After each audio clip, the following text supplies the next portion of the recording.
তোমরা কিছু সাহায্য দিও গো। এই পৃথিবীর মধ্যে আমি আর দাদা ছাড়া মার কেউ নেই। এই তো ভগবানের বিচার। আমার মাকে তোমরা পাগল বলো না, সে যে সন্তান হারানোর ব্যথায় পাগল। আমার মাকে পাগল বলো না।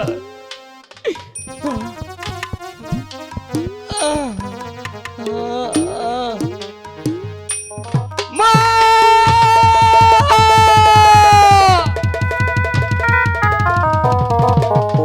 হাসুদিন ছেলে দুটি গরু চড়িয়ে তাড়াতাড়ি বাড়িতে ফিরে আসে, কিন্তু আজ সন্ধ্যা গড়িয়ে আসলো, তবু ছেলে দুটি বাড়িতে ফিরে গেল না।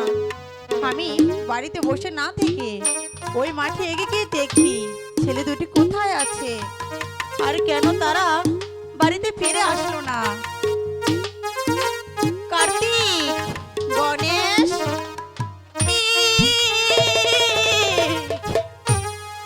গণেশ, এত ডাকছি তবু ছেলে দুটি কেন সারা শব্দ দিচ্ছে না? কোথায় যে গিয়েছে?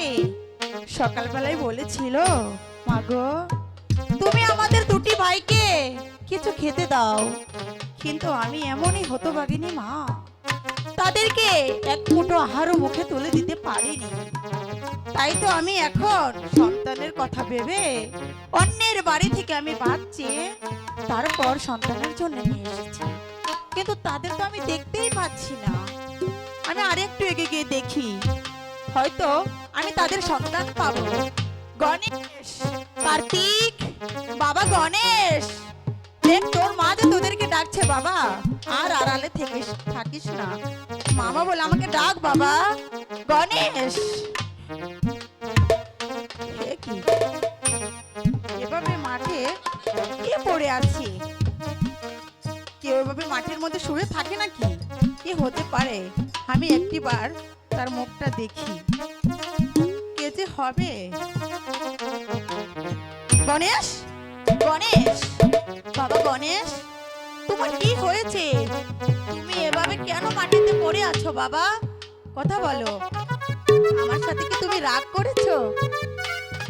মায়ের সাথে কোনো রাগ করতে নেই বাবা। দেখো আমি এসেছি তোমাদের জন্য খাবার নিয়ে, খাবে না? উঠো বাবা, উঠো। এত ডাকছি কোনো সারা শব্দ দিচ্ছে না। আমার ছেলে দুটি আমাকে এক মুহূর্ত না দেখলে এরা যে ছটফট করে, এখন কেন আমার আমার ডাকে কোনো সারা শব্দই দিচ্ছে না? সারাটা শরীরে কেমন যেন ঠান্ডা হয়ে আছে। গণেশ, বাবা গণেশ, হবে কি না?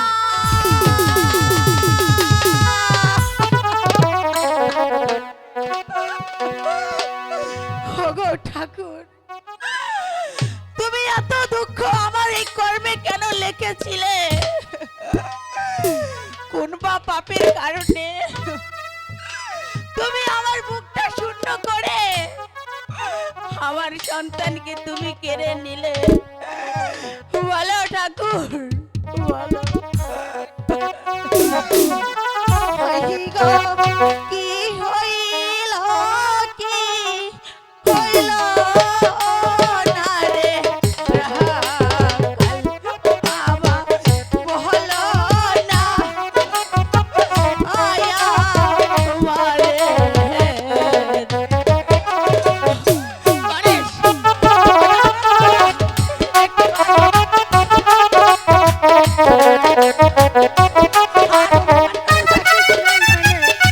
আবার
জন্য স্মরণ করেছ রাখালের মা?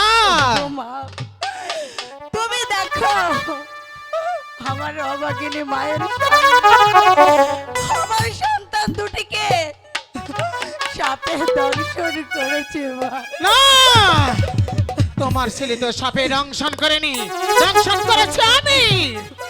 তুমি তুমি দর্শন করেছো গো রাখালের মা, আমার সন্তান দুটি তোমার কাছে এমন কি অন্যায় করেছে? তোমার ছেলে আমার সাথে যে বেদবি করেছে ওকে উচিত শিক্ষা দিয়েছি। তুমি আমার পাও ছেড়ে দাও রাখালের মা। মাগো, আমি বলছি আমার পাও ছেড়ে দাও।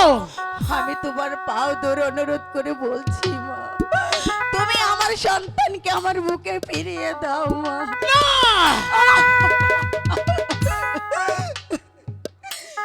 মাগো, তুমি একটি মা হয়ে আরেকটি মায়ের বুকে এইভাবে লাথি দিতে পারলে?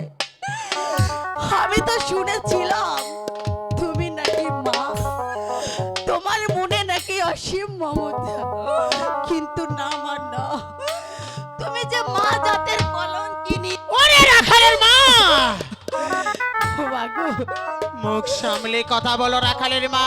তুমি আমার কথায় রাগা নিতে হইও না। যদি তাই না হবে তাহলে তুমি মা হয়ে কেমন করে আরেকটি মায়ের বুকটা শূন্য করে দিতে পারলে মা? মাগো, আমি তোমার পাও ধরে বলছি, তুমি আমার সন্তান দুটিকে ভালো করে দাও মা।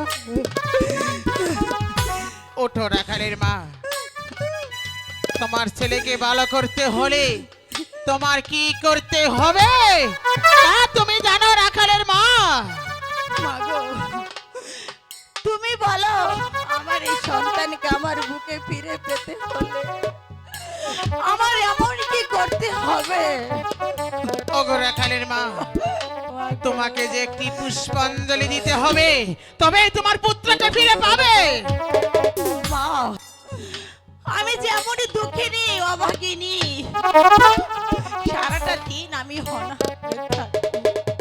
আমি কেমন করে তোমাকে একটি পুষ্পাঞ্জলি দিব? আমি জানি তুমি গরিব, তুমি বড় অসহায়। ওই তো পাশের গ্রাম দেখা যাচ্ছে, ওই গ্রামে গিয়ে 7 বাড়ির ভিক্ষে করে আমার জন্য পুষ্পর আয়োজন করো, তবেই তোমার পুত্রকে ফিরে পাবে। ঠিক আছে মা, আমি আমি এই নগরবাসীর কাছে আমি বাঁধবো। ওগো মা, ওগো বাজার, একটি মা আর একটি পিতা আই গো হারানোর কথা পিকা দেখো। দেও গো নগরে আহাসি আহাসি পিকা দাও এহন মারে আমি তোমাদের পায়ে ধরে বলছি, তোমরা আমাকে একটি টাকা দিলে করবে।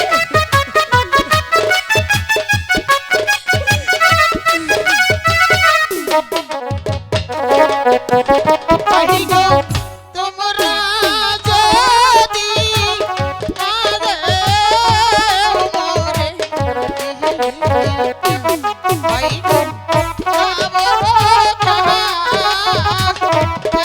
আমার কাছে